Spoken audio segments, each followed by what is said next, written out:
Hello and welcome to this special pre-recorded workshop on co-teaching insights, enhancing bilingual. Insert your subject here with ChatGPT and ELLA ChatBot. My name is Frederick Lim and I'm excited to take you through today's session. Whether you're new to co-teaching or just starting to explore how AI tools can enhance your classroom, this session is designed for you. Thank you for being here. Alright, so today we'll look at how you can integrate AI-generated materials into your teaching using real-world examples from my experience in a bilingual classroom in Taipei, Taiwan. I'll be showcasing ELLA ChatBot, a tool powered by ChatGPT that helps teachers quickly create differentiated, progressive A1 level teaching materials for English language learners. Of course, you can insert your own subject and also the levels of your students. So let's get started. As we dive into this session, let's quickly outline what we'll cover. By the end of the presentation, you'll be able to use AI tools like ChatGPT and ELLA ChatBot to create differentiated, progressively challenging teaching materials. Number 2, understand strategies for effective bilingual co-teaching. 3, apply educational theories like scaffolding and spiral curriculum in your classroom. And 4, advocate for your teaching goals and adapt to new teaching settings. And if we have time, I will show you some of the other work that I've been doing. Alright, before we dive into the AI tools, let me share a bit about my experience co-teaching health education in a bilingual setting in Taipei. My co-teacher and I worked together last year in a classroom where students spoke both Mandarin as their L1 native language and learning quite slowly English as their L2. That's why they're A1 level. We faced challenges in balancing the two languages and adapting lessons for students at different proficiency levels and also learning disabilities within that A1 band. But with structured routines, clear instructions, and constant adaptability, we created a successful learning environment for the students. And with tools like ChatGPT, ELLA ChatBot, it became easier to generate tailored teaching materials for the students and their needs. Now let's take a closer look at how AI can support language learning by generating progressively challenging teaching materials. I'll show you 3 key examples of A1 level materials that I used in my classroom last year and starting to use this year too. All created with the help of ChatGPT and some cases ELLA ChatBot. Well, the first is the opening greetings. For beginner students, we want something simple yet engaging. With ChatGPT, I can create a basic greeting that introduces essential language elements like hello, good morning, and how are you? Let's take a look at what we actually use. The students stand up, they bow, good morning. This is a twist on the regular, the teacher comes in, good morning. It's the students who initiate, good morning. So good morning class. Students respond, how are you today? Teachers say, good, thanks, and you? We are good, thank you. And that's it. I prompted ChatGPT to use greetings from September through June. Note that the rationale at the bottom, which I'll show you, explains the progression and how it increases the cognitive load from A1 to A2. So the prompt reads like this. You can substitute your information at any time. You're an expert in teaching Ls and MLLs, multilingual learners. Please suggest a series of progressively challenging, short conversational opening greetings that I can teach my students in a middle school in Taipei, Taiwan. One opening greeting per month from September, opening greeting below as an example, through the end of the school year, or a total of 10 chants that practice prosody in common social English language interactions starting at A1, English language level progressing to almost A2. The September chant goes as follows, and I just copied and pasted what we went over. The response looked like this. Here's a progression of 10 conversational opening greetings for your middle school students in Taipei, starting at A1 level and gradually building up to almost A2 by the end of the school year. Each month, the chants will incorporate elements of prosody, including rhythm, intonation, and stress, while introducing more complex sentence structures, expressions, and interactive social language.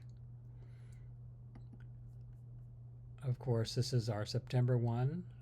ChatGPT acknowledges that it's a simple greeting, right here, simple greeting, to practice basic question and answer patterns. By the time January happens, we have A1 plus level now, introducing what's your favorite structure. So it's the same, not to jar the students too much. Good morning, good morning class, how are you today? And here's a change. I'm doing well. What's your favorite activity this week? Our favorite activity is learning new words. A bit longer. No stress on the students. Also note that I teach them once a week. I teach 12 classes, but I see them once a week. So in a given calendar month, given the changes in schedules, maybe for field trip, assembly, exams, minimum they see these greetings 3 times a month, maximum 5 times a month for that extra long month. When June comes around, they'll be discussing preferences and favorite memories. So the students say good morning, we say good morning back, how are you today?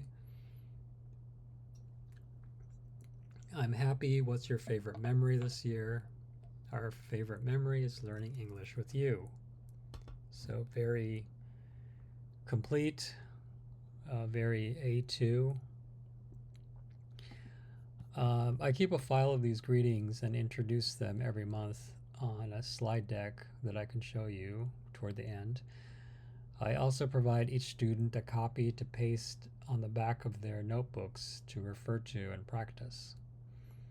The students eventually find courage to greet me as we pass in the hallway, so I know that they're learning these greetings at some point. I just started my second year.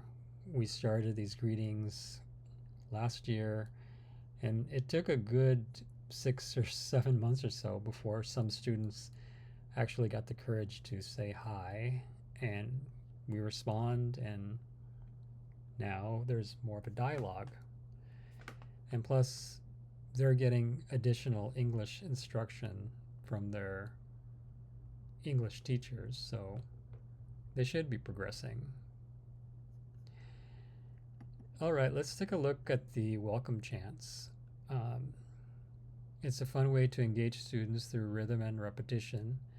With ChatGPT, I can generate chants that progressively introduce more complex language. We can do the chant right after the opening greeting. It seems weird that we do chants after the greeting, but somehow it just cobbled itself that way. These students don't really mind. They like the greeting to open the class, and it seems like the chants are part of the lesson, like the first part of the lesson. They don't know that they're actually learning something during the greeting. Um, so, anyways, we do the opening greeting and then immediately go into chants. This is September chant. You can notice the colors which indicate clap. So we start with a clap. Clap, clap, clap. Hello, hello. How do you do? Hello, hello. We're here with you.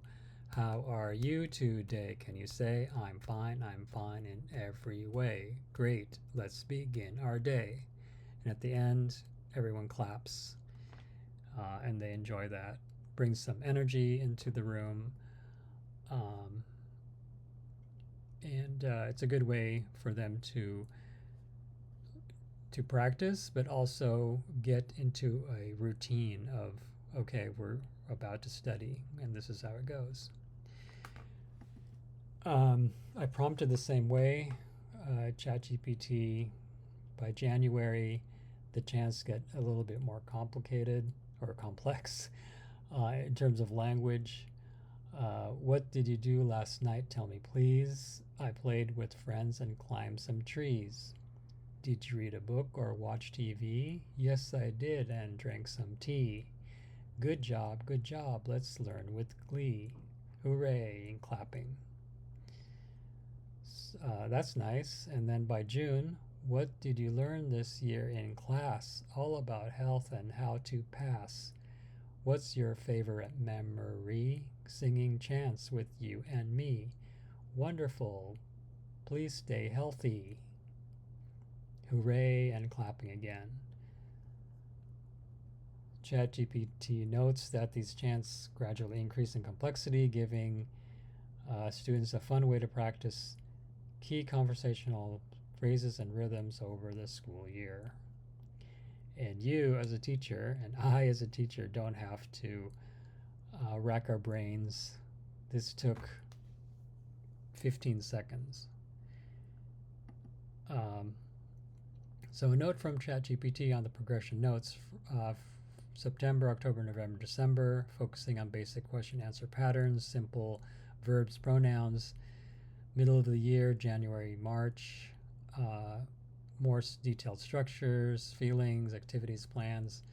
And then toward the end, increasing complexity, past tense, future intentions, conversational preferences. You don't have to do the thinking, but it's good that you know the progression of language, so you can check the output of ChatGPT, because I've heard that sometimes it gives you nonsense. All right. The note continues. The progression encourages fluency, repetitive practice. The month builds slightly more complexity into the conversation. Students feel more comfortable, engaged in social interaction while developing English prosody and everyday communication, which is true, because going back to the September example, this is an excellent basic chant for A1 learners, as it repeats key phrases and gets students comfortable with the rhythm of English. The students progress. We can increase the complexity by adding new vocabulary, grammar structures, as you've seen ChatGPT do by itself. By gradually increasing the language difficulty, we can ensure that the students are constantly challenged without feeling overwhelmed. They just have fun, and they learn from fun. All right, so the third example I wanted to show you is the differentiated notebooks. What I mean by differentiated is the size. So we can look at how ChatGPT suggested creating differentiated notebooks for different levels of learners. Let's look at the example prompt. So I prompted, please suggest ways that I can help students organize 2 types of notebooks with 70 pages, size A4, and a smaller one, A5, into dedicated sections, which is for the bilingual health education, middle school Taiwan, level A1 English. Purpose of the notebook is for students to take notes on weekly lessons, mainly on key vocabulary words, paste copies of relevant slides from the lecture, graded homework, greeting chants, and other instructional handouts that might be helpful. The response is to help students organize their bilingual health or whatever notebook efficiently. Here's a suggestion for structured sizes. The goal is to ensure students easily navigate between notes, among notes, vocabulary, homework, and other important material.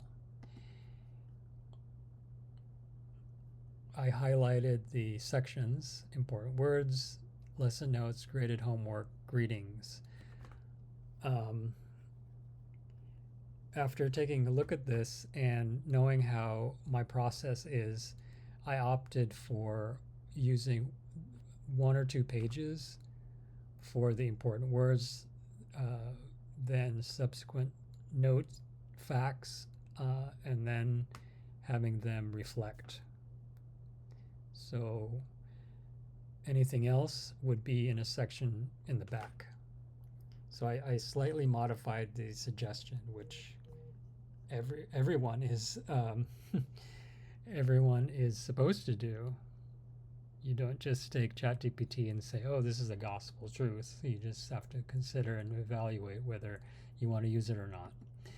So for the smaller notebooks, we have vocabulary review, the key lesson points, the reflection, and the greetings at the back.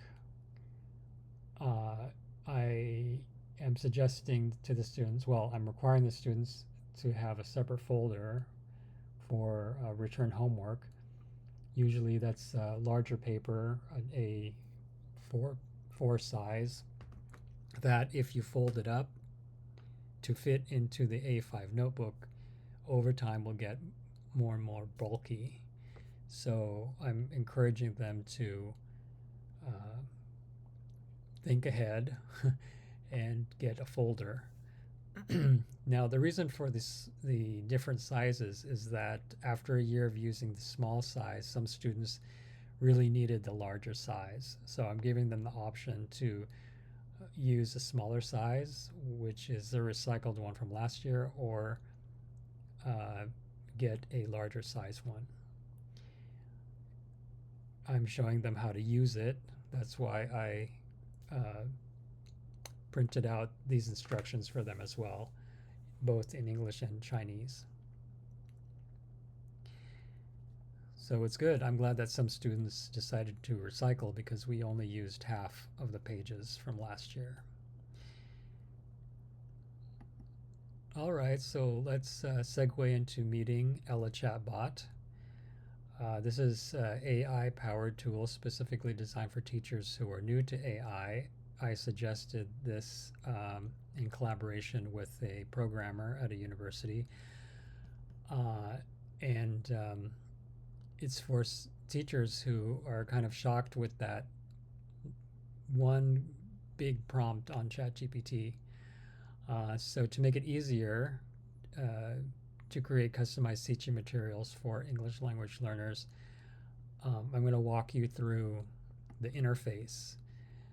Now, the interface includes the request, the grade level, proficiency level, duration of the class, the topic.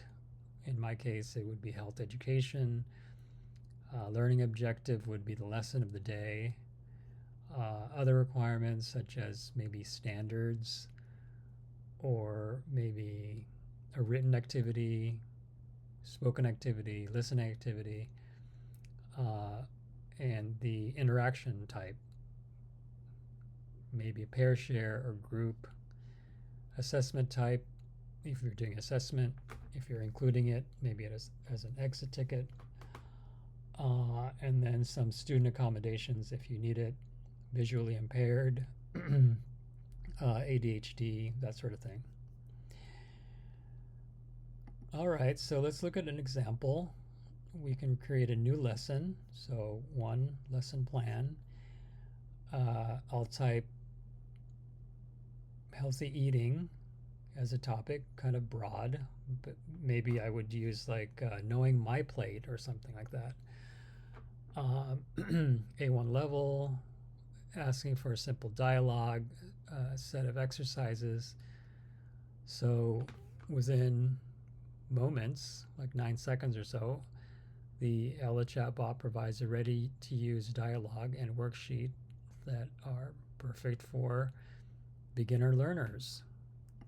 Now I shifted this over to ChatGPT to see what it can come up with. If you go to this URL address, you can practice with the ELLA. You don't have to put any of your information in. Just put the ingredients to your lesson. So no private information is held. The downside is that this interface does not remember the conversation compared to your ChatGPT that remembers what you asked it. Okay, so because I wanted to remember, I put this on ChatGPT, and the response is first a confirmation, and then an objective far better than I can write it. By the end of the lesson, students will be able to identify healthy and unhealthy foods and use simple sentences to talk about their eating habits. So you can see the warm-up here. The teacher shows different foods. You can get those online. Ask students, what is your favorite food? Students answer with 1 or 2 things. Apple, pizza. And then 10 minutes of vocabulary introduction. Healthy foods, what's unhealthy foods, and some examples. And then phrasing, I eat, and then whatever food. This is healthy or unhealthy. And a bit of practice with that. Very simple.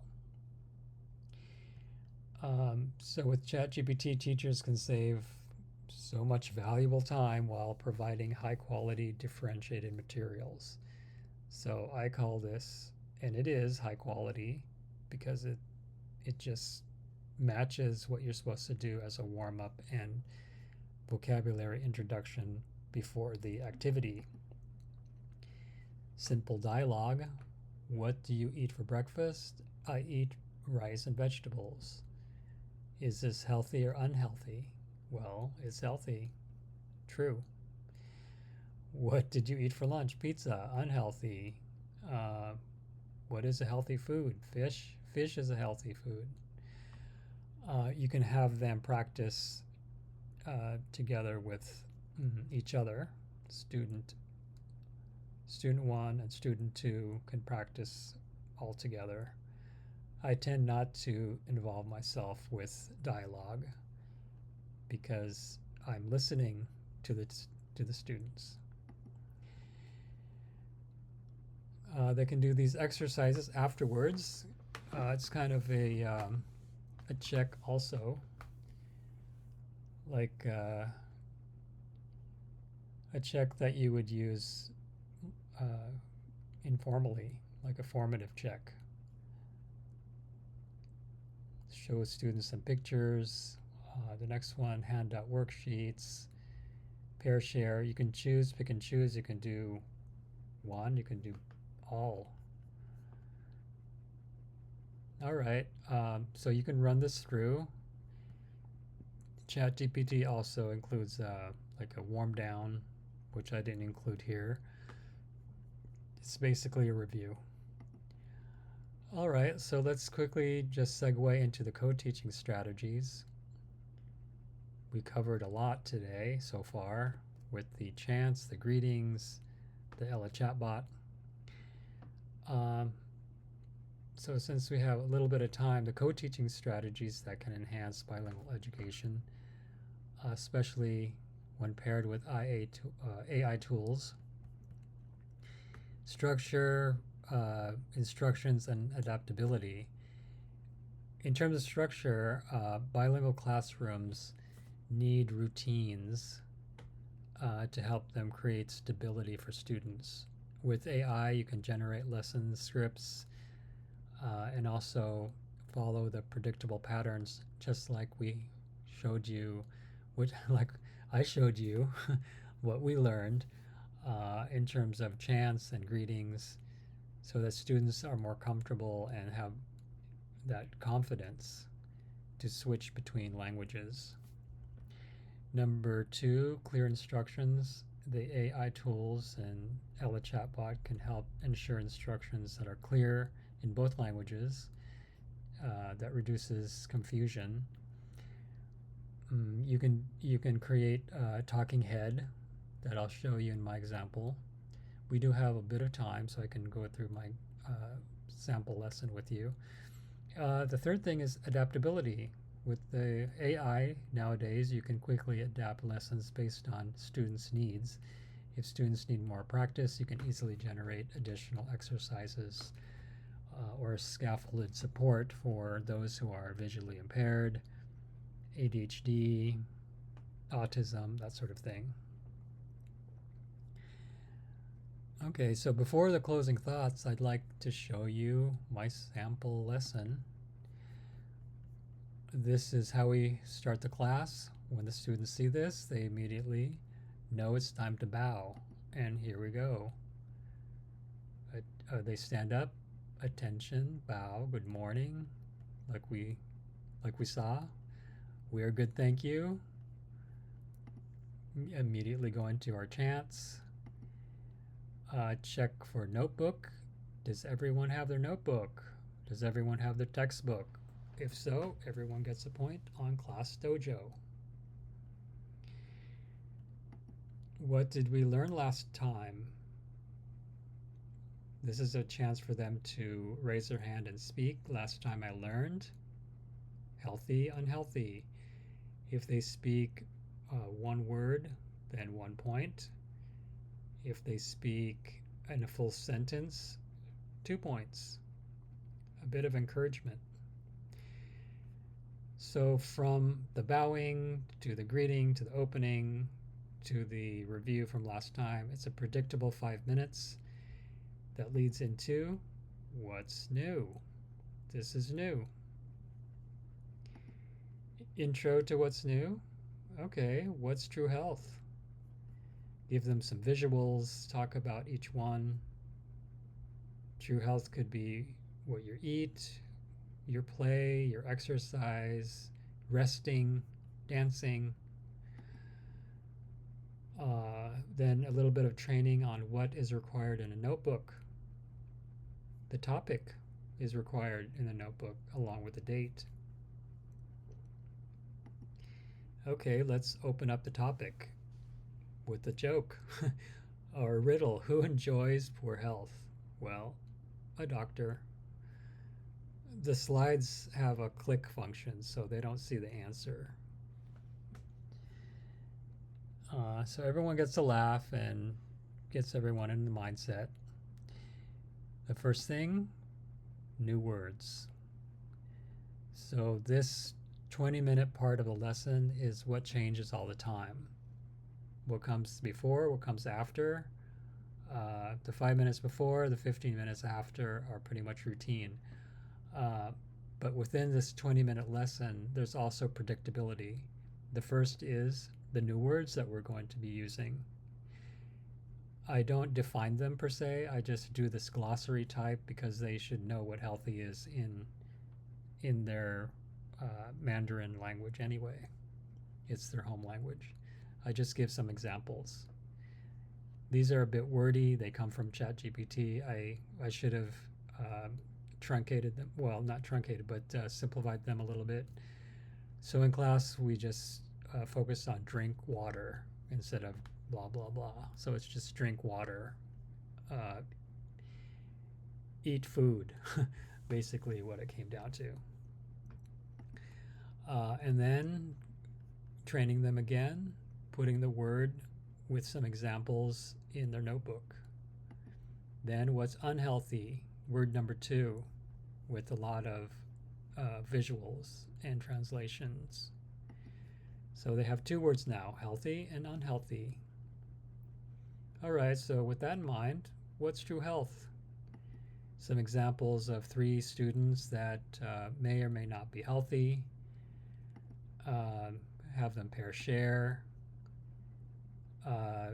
Tell them what the answers are after their share.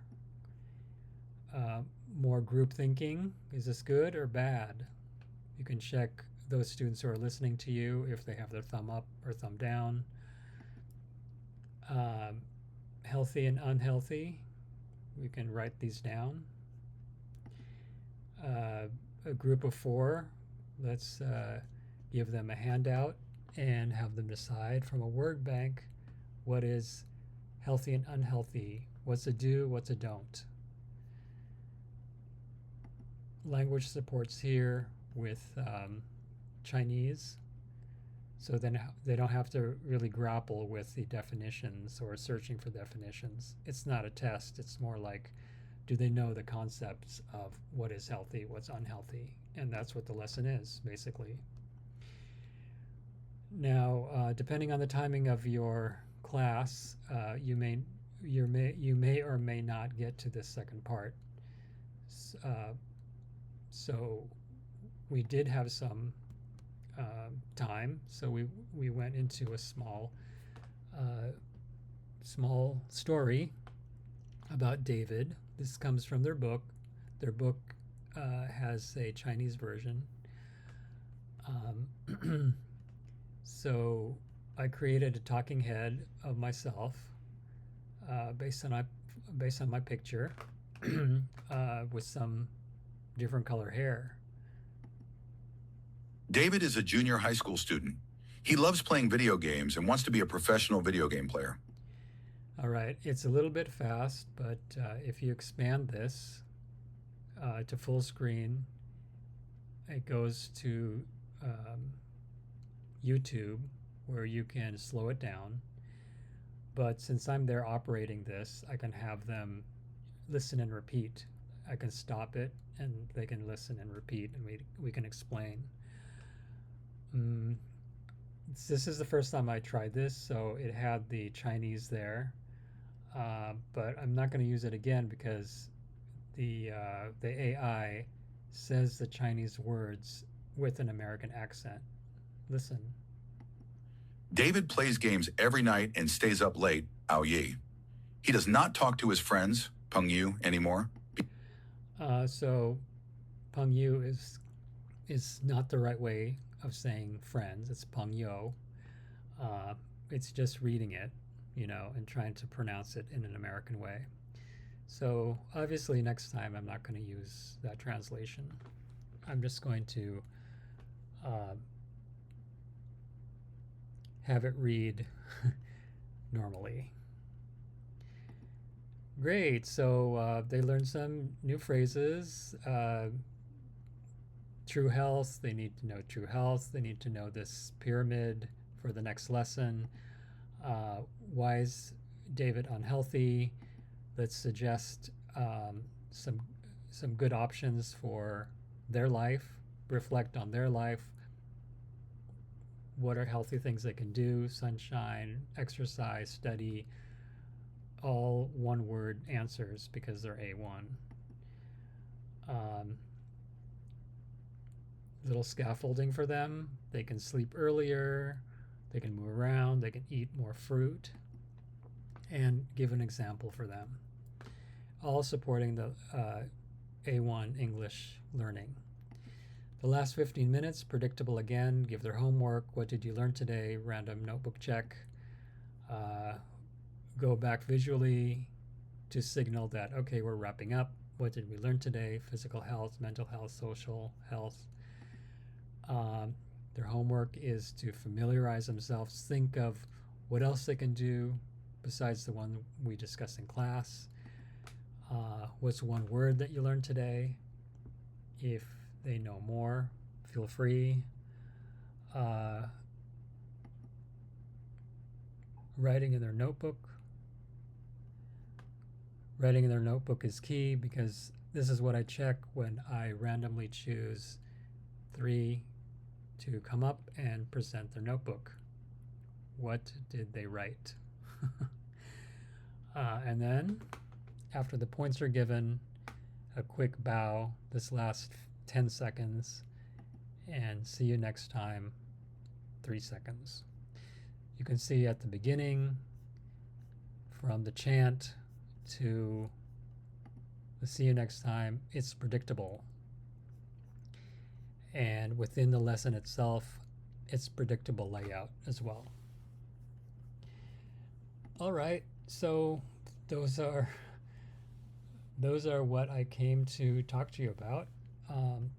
Wrapping up, 3 points. 1, AI tools like ChatGPT, ELLA ChatBot can save you a ton of time when you're trying to enhance bilingual education or any type of instruction. Number 2, you can use progressively challenging A1 materials, B1 if you have. You can ensure students are always growing in their language skills. And 3, co-teaching strategies like the routines, instructions, adaptability are all keys to successful bilingual classrooms. Thank you again for joining me in this session, and I hope you will leave with practical strategies to use AI tools in your own classroom.